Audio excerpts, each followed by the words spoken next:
नमस्कार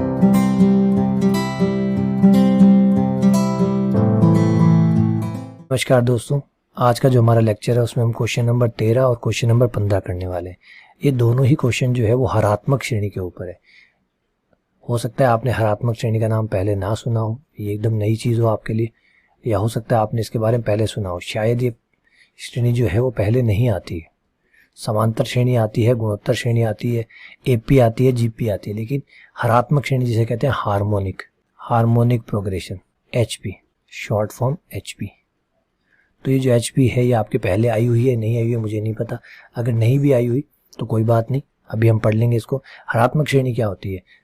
तो अगर किसी श्रेणी के प्रत्येक पद को पलट दिया जाए तो वो समांतर श्रेणी में अगर बदल जाती है, वो समांतर श्रेणी बन जाती है, तो इसका मतलब वो श्रेणी हरात्मक श्रेणी है। हरात्मक श्रेणी वह श्रेणी है, हरात्मक श्रेणी वह श्रेणी है जिसके प्रत्येक पद को पलट दिया जाए, जिसके प्रत्येक पद को व्युत्क्रम करने पे, व्युत्क्रम का मतलब उल्टा करने पर, जैसे 1/2 का उल्टा 2 हो गया या 2 का उल्टा 1/2 हो गया, पद को व्युत्क्रम करने पर समांतर श्रेणी प्राप्त होती है। तो इसका मतलब ये समांतर श्रेणी की ही उल्टी श्रेणी है ना, क्योंकि उल्टते ही वो समांतर श्रेणी बन गई। तो आप ऐसे भी कह सकते हैं कि कोई समांतर श्रेणी है उसको पलट दीजिए, वो हरात्मक बन जाएगी। तो हरात्मक क्या है? समांतर श्रेणी की उल्टी श्रेणी है, इसीलिए इसको व्युत्क्रम श्रेणी भी कहते हैं, इनवर्स प्रोग्रेशन भी कहते हैं। समांतर श्रेणी को आप उल्टा कर दीजिए, हरात्मक बन जाएगी, हरात्मक उल्टा कर दीजिए, समांतर बन जाएगी। जैसे एग्जांपल समझाता हूँ।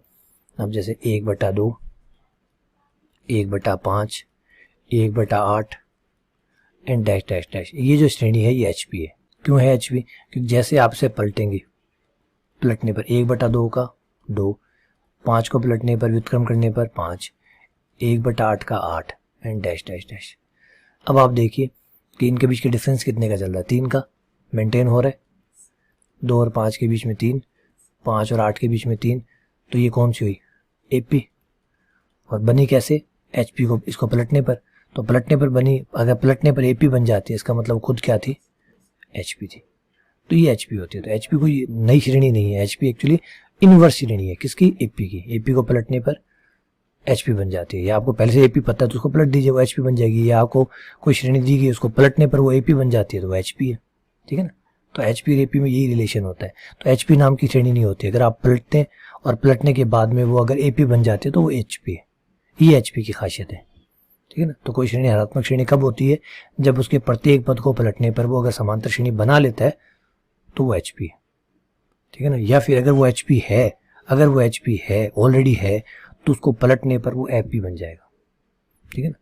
तो हमारी ये क्या काम आएगी, कैसे काम आएगी? हमें दिया गया होगा कि हमारे जो मूल है वो एचपी में, हमें दिया गया होगा कि हमारे मूल एचपी पे, और अधिकतर जो क्वेश्चन है वो 3 मूलों के ही है। एचपी के लिए जो क्वेश्चन है वो 3 मूलों के ही है। तो माना 3 मूल एचपी में, ये आप मानेंगे। एक का नाम अल्फा, एक का नाम बीटा, एक का नाम गामा, एचपी में, हरात्मक श्रेणी में। ये 3 मूल मान लिया आपने, अल्फा बीटा गामा। सवाल देगा आपको, सवाल खुद कहेगा कि जब ये 2 क्वेश्चन करने वाले हैं अपन, उसमें दिया गया होगा कि मूल एचपी में, तो अल्फा बीटा गामा 3 मूल मान लिए, और किस में है? एचपी में। तो इनको पलटने पर क्या बन जाएगा? 1/अल्फा, अल्फा को पलटने पर बीटा, 1/बीटा और 1/गामा। ये किस में हो जाएंगे? एपी में होंगे, क्योंकि एचपी को पलटने पर क्या बनता है? एपी। तो ये किस में होंगे? एपी में होंगे। और एपी की खासियत क्या होती है बेटा? एपी की खासियत ये होती है कि पहले 2 में अंतर वही होता है जो अगले 2 में होता है ना? तो एचपी की जो विशेषता है उसका इस्तेमाल कीजिए। तो 1/बीटा माइनस 1/अल्फा, इन दोनों के बीच में वही अंतर होगा जो 1/गामा माइनस 1/बीटा में। सही कह रहा हूँ? अंतर बराबर होगा। 1/बीटा को आप इधर ले आइए और 1/अल्फा को आप इधर ले आइए। 1/बीटा इधर आकर 1/बीटा 1/बीटा 2/बीटा बन गए, जुड़ गए। भाई प्लस भाई 2 भाई, और इनको इधर ले आइए भाई साहब को। 1/गामा यहाँ ही है, 1/अल्फा और यहाँ आ गया। अब लघुत्तम ले लीजिए, 2/बीटा तो है ही यहाँ पे, बराबर लघुत्तम आ जाएगा अल्फा और gamma. Gamma cancel, alpha plus alpha cancel, gamma. वज्र गुणा कर दीजिए, 2 अल्फा गामा बराबर, वज्र गुणा करने पर alpha beta plus beta gamma. ये लीजिए, ये रिलेशन काम करता है जब हरात्मक श्रेणी में होते हैं। हरात्मक श्रेणी में ये रिलेशन काम करता है। और वैसे इसको थोड़ा सरल करके भी लिखते हैं लोग। सरल करके कैसे लिखते हैं, जैसे बीटा कॉमन आ रहा है, लोग उसको ऐसे लिखते हैं 2 अल्फा गामा बराबर बीटा कॉमन ले लीजिए, अल्फा प्लस गामा, तो बीटा बराबर आ जाएगा 2 अल्फा गामा बट्टा अल्फा प्लस गामा। ये लीजिए, ऐसे भी लिख सकते हैं। अगर अल्फा बीटा गामा हरात्मक श्रेणी में है तो बीटा बराबर होगा 2 इंटू अल्फा गामा बट्टा अल्फा प्लस गामा। आप ऐसे कह सकते हो, अगर 3 मूल हरात्मक श्रेणी में है तो दूसरा मूल बराबर होगा 2 गुणा पहला गुणा तीसरा बट्टा पहला प्लस तीसरा। ये हरात्मक श्रेणी की विशेषता होती है। तो अब हर क्वेश्चन में हम इसको सीधा लिखेंगे, व्युत्पन्न नहीं करेंगे हर बार की तरह। जैसे ये आपको समझा दिया, बस अब याद रखिएगा, सीधा जब कहे कि मूल HP में है तो सीधा ये रिलेशन काम में लेना कि बीटा बराबर होगा 2 अल्फा गामा बट्टा अल्फा प्लस गामा। ये विशेषता होती है HP की, ये आप सीधा काम में लेंगे, ठीक है ना। कैसे आता है ये मैं आपको समझा चुका। अब ये आपको दिखाने की जरूरत नहीं है, आपको तो सीधा काम में लेना। HP है, इसका मतलब बीच वाला मूल बचे हुए 2 मूलों के साथ इस तरीके से काम करेगा, ठीक है। आइए क्वेश्चन करते हैं जिससे सारी बात क्लियर हो जाए। क्वेश्चन नंबर 13 पे आते हैं। क्वेश्चन नंबर 13 कहता है बेटा कि एक 3 घात का बहुपद है, उसके मूल हरात्मक श्रेणी में, और 3 घात का जो बहुपद है वो इस तरीके से दिया गया है, x की power 3 plus 3px square plus 3qx plus r बराबर 0। अब कह रहे हैं इसके जो मूल है वो हरात्मक श्रेणी में, तो प्रतिबंध ज्ञात कीजिए जब मूल हरात्मक श्रेणी में होंगे। मूल हरात्मक श्रेणी में है तो दिखलाइए या सिद्ध कीजिए 2q cube r 3pq minus r, 2q cube बराबर r 3pq माइनस r। ये सिद्ध करना है कि ये काम करेगा, ये रिलेशन pqr के अंदर ये काम करेगा। तो चलिए स्टार्ट करते हैं। सबसे पहले x क्यूब जो कि बेटा a हो गया, x क्यूब का गुणांक, x स्क्वायर का गुणांक p हो गया, x का गुणांक c हो गया, और अचर पद जो है वो हमारा d हो गया, ठीक है। माना मूल अल्फा बीटा गामा है, माना समीकरण के जो मूल है वो अल्फा बीटा और गामा है। दिया है मूल हरात्मक श्रेणी में है, दिया है मूल हरात्मक श्रेणी में है, इसलिए बीटा बराबर होगा 2 अल्फा गामा बट्टा अल्फा प्लस गामा। या फिर आवज्य गुणा करें तो आवज्य गुणा करके इसको ऐसे भी लिख सकते हैं 2 अल्फा गामा बराबर बीटा उधर चला जाएगा, alpha into beta, beta into gamma. इसको नाम दे दीजिए इक्वेशन नंबर 1, जिसको आगे हम काम में लेने वाले हैं। हो गया, चलिए आगे बढ़ते हैं। एक एक मूलों का योग पहले। नंबर 1, एक एक मूलों का योग, तो alpha plus beta plus gamma बराबर होता है माइनस का b बटा a, माइनस का b बटा a। तो भाई माइनस का b कितना है, ये है 3p, a 1 है तो ये 3p आ गया, a का मान 1 है, इसलिए समीकरण नंबर 2। और नंबर 2 है हमारे पास अल्फा बीटा, दो की गुणा, alpha beta alpha gamma beta gamma बराबर c बटा a। c का मान आपके क्वेश्चन के लिए कितना दिया हुआ है, 3q दिया हुआ है, a का मान 1 है तो ये 3q हो गया, समीकरण नंबर 3। अब एक है 3 मूलों की गुणा, 3 मूलों की गुणा हमारी हो जाएगी अल्फा बीटा और गामा बराबर लास्ट माइनस d बटा a। d कितना है, d का मान है आपके क्वेश्चन के लिए r, तो ये माइनस का r हो गया, समीकरण नंबर 4 बन गई। अब बात है कि आप इन समीकरणों को कैसे इस्तेमाल करेंगे, तो थोड़ा सा ट्रिक है इसमें, थोड़ा सा ट्रिक है, ध्यान दीजिए। समीकरण 1 को और 3 को देखिए, कुछ समानताएं हैं समीकरण 1 और 3 में।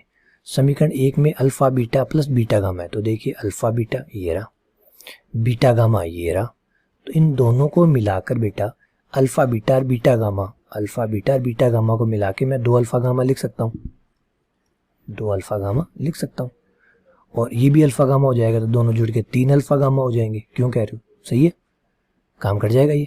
तो समीकरण 3 में मान 1 से रखने पर, समीकरण 1 से मान 3 में रखने पर, समीकरण 1 से मान 3 में रखने पर, तो आ जाएगा 2 alpha gamma plus alpha gamma plus alpha gamma बराबर में कितना है 3Q। तो ये आ गया आपका 3 अल्फा गामा 3Q, 3 से 3 कट गया, अल्फा गामा बराबर आ गया Q। अब ये क्या काम आएगा, 2 मिनट रुकिए, काम बिल्कुल आएगा। समीकरण नंबर 5 है ना। अब इसको कहाँ काम में लेंगे, इसको बेटा यहाँ काम में लेंगे, समीकरण नंबर 4 में। समीकरण नंबर 4 में आपके पास है अल्फा ये रहा, गामा आपका ये रहा, अल्फा इंटू गामा बराबर Q। यहाँ पे आप Q रख सकते हैं 5 से मान 4 में रखने पर।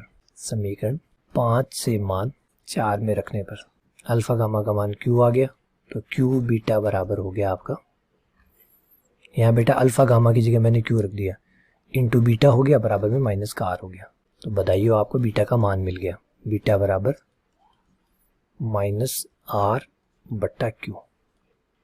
ये लीजिए बीटा का मान मिल गया। अब आपको कि बीटा का मान मिला, अल्फा और गामा ना अल्फा और गामा नहीं निकालेंगे। क्यों नहीं निकालेंगे, क्योंकि हमसे पूछा ही नहीं है। क्वेश्चन देखिए ऊपर चलिए, क्या हमसे ये पूछा कि मूल निकालिए, क्या हमसे ये पूछा मूल निकालिए ना, ये तो कह रहा है ये सिद्ध कीजिए, ये लाइए आप। तो क्यों निकालो अल्फा और गामा, तो फिर बीटा क्यों निकाला, बीटा इसलिए निकाला क्योंकि एक मूल हमारे पास आ गया, और हमें पता है कि चाहे पहला मूल हो, चाहे दूसरा मूल हो, और चाहे तीसरा मूल हो, हमें कोई भी मूल मिल जाए वो इस समीकरण के तो मूल है ना बेटा, जो हम निकलेगा वो समीकरण का तो मूल है, और समीकरण के मूल है इसका मतलब समीकरण को संतुष्ट करेंगे। क्या आप ये बात मानते हैं नहीं मानते, समीकरण के मूल अगर समीकरण को संतुष्ट नहीं करेंगे तो फिर मूल किस बात के, है ना, मूल किस बात के, मूल तो वही होते हैं ना बेटा जो समीकरण को संतुष्ट करते हैं, तभी तो उनको मूल कहते हैं, तभी तो उनको शून्य कहते हैं। वो समीकरण को अगर संतुष्ट नहीं करेंगे तो फिर मूल किस बात के, तो बहुत सारे नंबर होते हैं।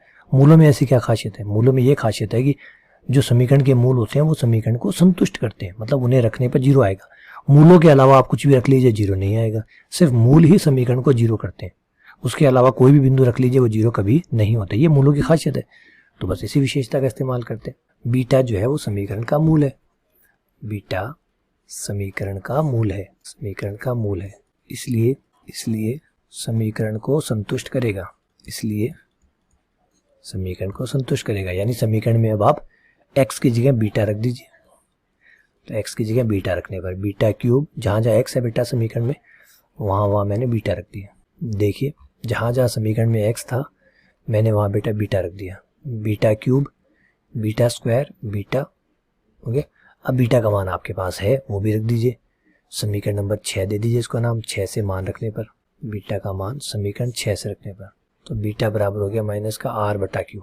ये लीजिए आपने बीटा का मान रख दिया R माइनस का R बटा क्यू, तो बेटा ये हो जाएगा आपका माइनस R क्यूब बटा Q cube, minus minus plus, ये हो जाएगा 3PR स्क्वायर बटा क्यू स्क्वायर, ये हो जाएगा आपका 3QR बटा क्यू, ये हो जाएगा R बराबर 0।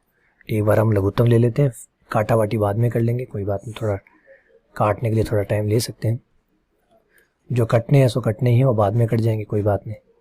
ये R क्यूब आ गया, क्यू आते ही हो गया 3PQR स्क्वायर, और ये क्यू क्यूब से कट गया तो क्यू स्क्वायर आ गया, गुणा होकर 2Q क्यूब R आ गया, प्लस ये Q क्यूब R आ गया बराबर 0।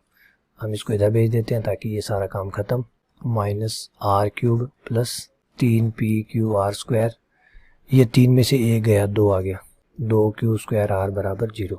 पूरे समीकरण में देखिए R का भाग लग रहा है, माइनस R का भाग दे दीजिए, माइनस R का भाग देने पर ये हो गया R स्क्वायर 3PQR, इसको इधर ले आइए, R square plus 2Q square बराबर 3PQR।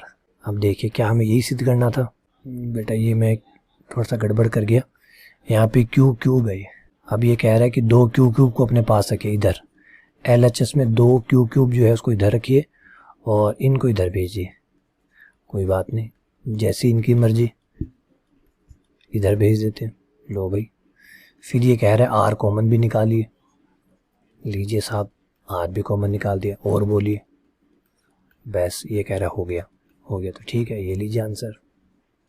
तो जैसा कहे बाद में कर लीजिएगा, आंसर तो आ चुका ना, बस अदला बदली करनी है, जो वो जैसे कहता है वैसे कर दीजिए। तो ये है हरात्मक श्रेणी। तो हरात्मक श्रेणी की भी एक ट्रिक है, हरात्मक श्रेणी की भी एक ट्रिक है कि भाई आप अल्फा बीटा का हरात्मक श्रेणी में मानेंगे, आपको एक रिलेशन जो है कि बीटा बराबर 2 अल्फा गामा बटा अल्फा प्लस गामा, ये आपको मिल जाएगा, है ना। ये चीज़ आपके पास हरात्मक श्रेणी बोलते ही आपके पास लागू हो जाएगी। जैसे कहेगा कि हरात्मक श्रेणी है इसका मतलब ये है, और ये है मतलब ये है, तो ये बन गया आपके पास। और ये बनते ही आप इसका उपयोग करेंगे समीकरण नंबर 3 में। दो मूलों की जो गुणा होते हैं उसमें इस्तेमाल करेंगे, अल्फा गुणा गामा का मान मिल जाएगा, और वो अल्फा गुणा गामा का मान यहाँ रख के बीटा निकालेंगे, और वो बीटा निकाल के सवाल में रख दीजिएगा। जो भी शर्त बननी है, जो प्रतिबंध बनना है वो बन जाएगा। हाँ, अब अगर आपको मूल निकालने हो तो ठीक है बेटा, मूल निकालने हो तो क्या करना है, अल्फा गुणा गामा आपके पास हो गई, अल्फा गुणा गामा आपके पास होगा, और यहाँ पे आप बीटा आपके पास आ चुका है, बीटा का मान रख दीजिए, अल्फा प्लस गामा मिल जाएगा। तो समीकरण 2 आपको अल्फा प्लस गामा दे देगी, और समीकरण नंबर 5 जो है वो अल्फा गुणा गामा दे देगी। अब आपको अल्फा और गामा का जोड़ पता है, अल्फा और गामा की गुणा पता है, तो फिर अल्फा और गामा भी निकाल लेंगे आप। बस बीटा आपके पास ऑलरेडी था, अल्फा और गामा भी आ जाएंगे। तो यही है हमारा सवाल नंबर 15। चलिए वो करवाता हूँ आपको। 3x cube plus 11x square plus 12x plus 4, इस समीकरण के जो मूल है वो हरात्मक श्रेणी में, तो मूल ज्ञात कीजिए। तो क्वेश्चन वैसा का वैसा ही है जैसा अभी हमने किया है, ए बी सी और डी। तो शुरुआत वहीं से करेंगे। माना मूल अल्फा बीटा गामा है जो HP में है, जो हरात्मक श्रेणी में, जो कि हरात्मक श्रेणी में है। अब हमें पता है जब हरात्मक श्रेणी में होते हैं तो बीटा बराबर होता है 2 अल्फा गामा बटा अल्फा प्लस गामा, या फिर वज्र गुणा करके लिखें तो 2 अल्फा गामा बराबर होता है alpha beta plus beta gamma. इसे तो आप अपनी इक्वेशन 1 बना के रख लीजिए, जिसे अभी बाद में काम में लेंगे। आगे बढ़ते हैं अपने क्वेश्चन की तरफ। अब अपना मेन क्वेश्चन स्टार्ट करते हैं कि भाई तीनों मूलों का योग हम जानते हैं, alpha plus beta plus gamma बराबर होता है माइनस का b बटा a, है ना। तो बेटा b कितना है, b है 11, a कितना है 3, तो ये आपका हो गया माइनस का 11 बटा 3, समीकरण नंबर 2। ठीक है, उसके बाद में दो मूलों का गुणा, alpha beta beta gamma alpha gamma बराबर c बटा a। c आपके क्वेश्चन के लिए कितना है, c है 12, a कितना है 3, तो 12 बटा 3, 12 बटा 3 यानी 4। चलिए ये 3 आ गया। अब अगली समीकरण, तीनों मूलों का गुणनफल अल्फा बीटा गामा बराबर माइनस का d बटा a, और d कितना है आपके क्वेश्चन के लिए, d कितना है, d 4 है, a 3 है, तो माइनस का 4 बटा 3। बिल्कुल वैसा ही करना है जैसे आपने पिछले क्वेश्चन में किया था। समीकरण 1 को समीकरण 3 के साथ काम में लेना है। कैसे, alpha beta beta gamma, alpha beta beta gamma दोनों मिला के, अल्फा बीटा बीटा गामा दोनों को मिला के 2 अल्फा गामा आ जाएगा समीकरण 1 से। समीकरण 1 से ये मान 3 में रखने पर, मान समीकरण 1 से 3 में रखने पर, मान समीकरण 1 से 3 में रखने पर, तो हो जाएगा 2 alpha gamma plus alpha gamma बराबर आपका 4 चल रहा है, 3 अल्फा गामा बराबर 4, और अल्फा गामा बराबर 4 बटा, इसे आप एक नया नाम दे दीजिए, इक्वेशन नंबर 5। ये अल्फा गामा का मान आप ले जाके समीकरण नंबर 4 में, अल्फा गामा, ये रहा अल्फा बेटा, ये रहा गामा, अल्फा और गामा, इनका मान आप यहाँ रख दीजिए। 5 से 4 में मान रखने पर, समीकरण 5 से 4 में मान रखने पर, तो 4 बटा 3 बीटा हो गया, अल्फा गामा का मान 4 बटा 3, बीटा बराबर माइनस का 4 बटा 3, 4 बटा 3 से 4 बटा 3 कैंसिल, बीटा का मान आ गया -1। ये लीजिए बीटा का मान आपको मिल गया है। अब आप समीकरण 1 की तरफ चलिए। समीकरण 1 थी आपकी alpha plus beta plus gamma बराबर माइनस का 11 बटा 3, alpha plus beta plus gamma बराबर माइनस का 11 बटा 3, ये आपकी समीकरण थी। तो यहाँ आपके पास बीटा का मान आ चुका है, तो ये बीटा का मान यहाँ डाल दीजिए। बीटा का मान रखते ही अल्फा प्लस गामा बराबर माइनस का 11 बटा 3, अल्फा प्लस गामा -1 को इधर ले आए, तो 11 बटा 3 प्लस -1 इधर का +1 हो गया, 11 में से 3 गया तो माइनस का 8, 8/3। तो अल्फ़ा प्लस गामा बराबर आ गया माइनस का 8/3। इसको आप कह सकते हैं बेटा इक्वेशन नंबर कितनी कह चुके, 5 कह चुके, तो ये 6 हो गई। अब इस इक्वेशन 6 के साथ आप अपनी इक्वेशन 5 को इसके साथ लिखिए। इक्वेशन 5 है आपकी अल्फ़ा गुणा बीटा बराबर 4/3। ये आपकी इक्वेशन नंबर 5 है, सॉरी अल्फ़ा गुणा गामा, बीटा नहीं, अल्फ़ा गुणा गामा है। इक्वेशन नंबर 5 को साथ लिख लिया। अब बेटा आपको ऐसे दो नंबर ढूंढने हैं जिनकी गुणा करने पर 4/3 है और जिनको जोड़ने पर माइनस का 8/3 है। क्या कोई ऐसे नंबर हो सकते हैं जिनकी गुणा 4/3 आती हो और जिनका जोड़ माइनस का 8/3 आता हो? तो बेटा ऐसा कोई नंबर शुरुआत में तो नज़र नहीं आ रहा। क्या कोई ऐसा नंबर है? देखिए पहले आप सोच लीजिए, नहीं अगर नहीं बैठे तो मैं आपको हल करने का तरीका भी बता दूंगा, लेकिन अगर आप सोच सकते हैं तो बिल्कुल सोचना भी चाहिए आपको। अब देखिए ऑब्वियसली बात है कि दोनों नंबर माइनस के लेने चाहिए हमें, क्योंकि यहाँ माइनस माइनस प्लस हो जाएगा, यहाँ माइनस माइनस माइनस हो जाएगा, तो दोनों नंबर माइनस के लेते हैं। तो अब 4/3 को अगर आप देखें तो 4/3 को आप ऐसे लिख सकते हैं 2 × 2/3, सही है। और इसे ऐसे भी लिख सकते हैं -2 × -2/3। इससे आपका माइनस का कोई फर्क नहीं पड़ेगा क्योंकि माइनस माइनस प्लस हो जाएगा। तो गुणा करने पर आपके 4/3 आ गए और जोड़ने पर -2 और माइनस के 2/3 को अगर आप जोड़ते हैं तो माइनस का 8/3 आता है। तो ये लीजिए आपके आंसर बैठ गए, अल्फ़ा बराबर माइनस का 2 निरीक्षण विधि द्वारा और गामा बराबर माइनस का 2/3। ठीक है, निरीक्षण द्वारा, निरीक्षण द्वारा। अच्छा कोई बात नहीं, अगर निरीक्षण ना लगाना चाहें आपको सर हमें नहीं पता चला तो नहीं पता चला तो दूसरा तरीका लगाएंगे। तरीकों की क्या कमी है, गामा का मान निकाल लीजिए यहाँ से। गामा बराबर 8 -8/3 माइनस अल्फ़ा, ये गामा निकाला और गामा को निकाल के इसको दे दीजिए, गामा गायब हो जाएगा, अल्फ़ा निकल आएगा। तो ये अल्फ़ा और गामा का मान माइनस का 8/3 माइनस अल्फ़ा बराबर में 4/3। ब्रैकेट खोल लीजिए, आ जाएगा 8 अल्फ़ा/3 अल्फ़ा स्क्वायर बराबर 4/3। दोनों तरफ आप लघुत्तम ले लीजिए, लघुत्तम लेते ही हो जाएगा माइनस का 8 अल्फ़ा, 3 अल्फ़ा स्क्वायर, 3 से 3 कट गया, पदों को एक तरफ कर लीजिए, 3 alpha square plus 8 alpha plus 4।